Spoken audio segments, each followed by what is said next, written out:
So with my particular case, the symptoms were, it happened in 3 stages. The first stage, I first had a cold, just an everyday cold, thing that everybody gets. I then got better before I got worse. So from the cold, I progressed into the flu. Now, I've had the flu a few times in my life. This was definitely the worst flu that I've had.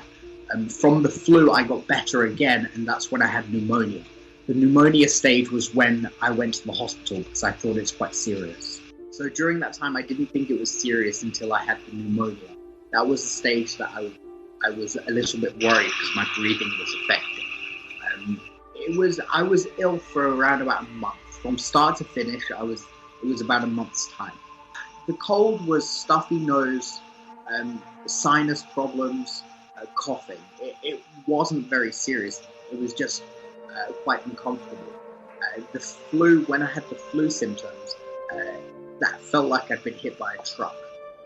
It was quite debilitating in regards to just generally feeling unwell. The lights were affecting me, sound. I just wanted to rest. It really wasn't great. However, it wasn't life-threatening. The time when I had pneumonia, that's the point where it was getting quite serious. It felt like I could only use half my lung capacity.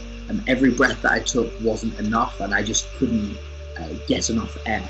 Also, it sounded like I was breathing through a paper bag. It sounded like there was just stuff in my lungs that just wouldn't go away.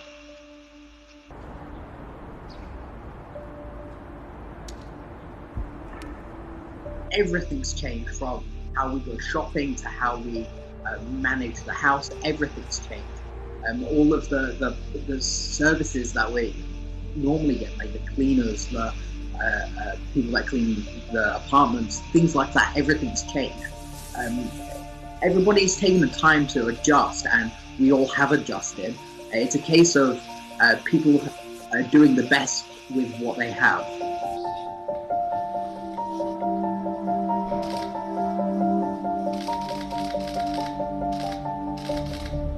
Yeah, absolutely. I do believe that the Chinese government has dealt with it the best that they can. Obviously, there are some things that they can change, but in a whole, they have manage the outbreak to the best of their ability. Once they implement quarantine, it's a case of they can't go back from that. So that should be the last resort. They should manage it on a local level before they go with a national quarantine. Also, people individually do have, they have to manage it themselves. They have to take their own precautions. They can't rely on the government.